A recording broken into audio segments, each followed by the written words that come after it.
Hi, இந்த வீடியோவில் ஸ்டேட்மெண்ட்டுக்கு heading வந்து எப்படி சென்ட்ரு பண்ணி அடிக்கணும் அப்படிங்கிறத வந்து டீட்டெயிலாக பார்க்கலாம். ஏன்னா கமெண்டில் நிறைய பேர் கேட்குறீங்க எப்படி அடிக்கணும்னு சொல்லிட்டு அதை வந்து பார்க்கலாம். ஃபஸ்ட்டு 10 to 75 செட் பண்ணிக்கணும். இப்போ 10 to 75க்கு இடையில எவ்வளோ டிஸ்டன்ஸ் இருக்குன்னா 65. இந்த 65க்குள்ளே தான் நம்ம வந்து டைட்டிலை சென்ட்ரு பண்ண போகிறோம். இப்போது அதுக்கு ஃபஸ்ட்டு இந்த 10 to 75 செட் பண்ணுறீங்கள, அது வந்து எப்படின்னா நம்ம பேப்பரை இன்சர்ட் பண்ணுவோம்ல, அதுக்கு பின்னாடி எந்த அளவில் வைக்கணும்னு சொல்லிட்டு அட்ஜஸ்ட் பண்ணுறதுக்கு கொடுத்துருப்பாங்க. அதை நீங்கள் கரெக்டாக 10க்கு நேராக வச்சுக்கிட்டு ரைட் சைடு வந்து 75 கரெக்டாக வச்சுக்கிட்டிங்கன்னா, இங்கே நம்ம அதுக்கப்புறம் டைப் பண்ணுவோம்ல, அப்போ வந்து கரெக்டாக அது அந்த 10 டிகிரியில் வந்து கரெக்டாக நிற்கும்.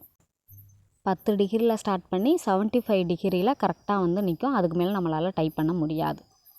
இப்போ பாருங்கள், இப்போ நம்ம டைட்டிலில் டைப் பண்ணுறதுக்கு ஃபஸ்ட்டு அதை வந்து சென்ட்ரு பண்ணணும்னா அந்த 65க்குள்ளே அதை வந்து சென்ட்ரு பண்ண போகிறோம். ஃபஸ்ட் அதுக்கு என்ன பண்ணணும்னா, டைட்டிலை முதல்ல கவுண்ட் பண்ணுங்கள். சேல்ஸுக்கு அப்புறம் ஒரு கேப் இருக்குல்ல, அதையும் சேர்த்து தான் கவுண்ட் பண்ணால் அந்த இடத்துல ஒரு ஸ்பேஸ் வரும்.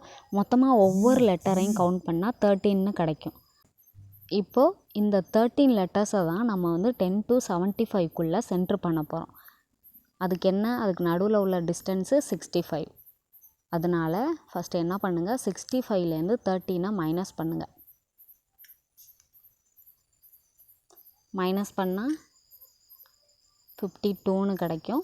அதை 2ஆல் டிவைட் பண்ணிக்கோங்க. 2ஆல் டிவைட் பண்ணால் 26. இப்போது 26 ஸ்பேஸ் இவ்வளோ தான்.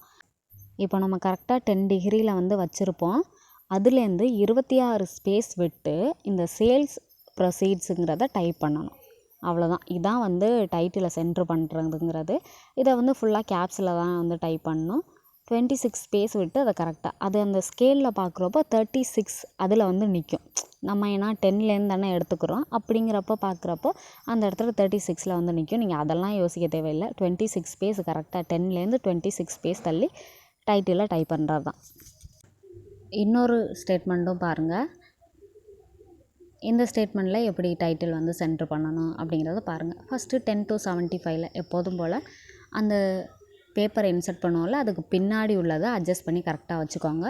இப்போ அது கரெக்டாக 10 டிகிரியில் வந்து நிற்கும். பேப்பர் மேலே ஒரு ஸ்கேல் வரும்ல, அந்த ஸ்கேலில் பார்த்தீங்கன்னா நீங்கள் கரெக்டாக 10 டிகிரியில் வந்து அந்த இடம் நிற்கும், டைப் பண்ணுற இடம். இப்போது டைட்டிலை வந்து சென்ட்ரு பண்ணலாம். அதுக்கு முன்னாடி இதில் பாருங்கள், சைடில் டெலிட் சிம்பிள் கொடுத்துருக்காங்க. டைட்டிலில் டிஹெச்ங்கிறத கிராஸ் பண்ணியிருக்காங்களா, அப்போ அந்த 2 எழுத்தையும் மட்டும் விட்டுட்டு பேலன்ஸை வந்து டைப் பண்ணணும். இப்போது ஃபஸ்ட்டு டைட்டிலுக்கு நம்ம எல்லாத்தையும் கவுண்ட் பண்ணுவோம். ஃபஸ்ட்டு கவுண்ட் பண்ணிக்கோங்க. ஸ்பேஸ் எல்லாத்தையும் சேர்த்து கவுண்ட் பண்ணிக்கோங்க. எல்லாத்தையும் கவுண்ட் பண்ணால் ஒவ்வொரு லெட்டராக பொறுமையாக கவுண்ட் பண்ணுங்கள். கவுண்ட் பண்ணால் 34ன்னு கிடைக்கும். இந்த ஸ்டேட்மெண்ட்டுக்கு 34. இப்போது என்ன பண்ணணும், நெக்ஸ்ட்டு 65லேருந்து அதை மைனஸ் பண்ணணும்.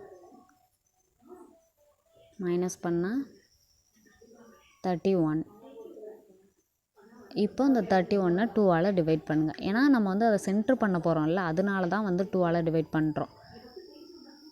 இப்போ 2ஆல் டிவைட் பண்ணால் 16. 15.5 16. அது கரெக்டாக அந்த 10 டிகிரிலேருந்து 16 ஸ்பேஸ் விட்டு இந்த டைட்டிலை வந்து டைப் பண்ணால் போதும். கமெண்டில் கேட்குறீங்க 10 வந்து ப்ளஸ் பண்ணணும் அப்படின்னு சொல்லிட்டு. நீங்கள் 0லேருந்து டைப் பண்ண ஸ்டார்ட் பண்ணுறீங்கன்னா 10 வந்து கன்ஃபார்ம் ப்ளஸ் பண்ணி தான் ஆகணும். ஆனால் நம்ம எங்கே ஸ்டார்ட் பண்ணுறோம், 10லேருந்து தான். 10 to 75 அதில் தானே ஸ்டார்ட் பண்ணுறோம். 10லேருந்து ஸ்டார்ட் பண்ணுறப்போ நம்ம வந்து அதுக்கப்புறம் +10 அதெல்லாம் வந்து பண்ணவே தேவையில்லை. ஃபஸ்ட்டு 10 to 75 செட் பண்ணி வச்சுக்கோங்க. 10ல் தான் டைப் பண்ண ஆரம்பிக்கணும். அப்படிங்கிறப்போ நம்ம ஸ்பேஸை மட்டும் கண்டுபிடிச்சிட்டு, இப்போ 20 ஸ்பேஸ்னால் 20 ஸ்பேஸு, 10 ஸ்பேஸ் விட போகிறோம்னா 10லேருந்து 10 ஸ்பேஸு, அந்த மாதிரி ஸ்பேஸை மட்டும் விட்டு நீங்கள் டைப் பண்ணிங்கன்னா டைட்டில் கரெக்டாக இருக்கும். ஓகே, நான் டைப் பண்ணியிருக்க ஸ்டேட்மெண்ட் கூட காட்டியிருக்கேன் பாருங்கள்.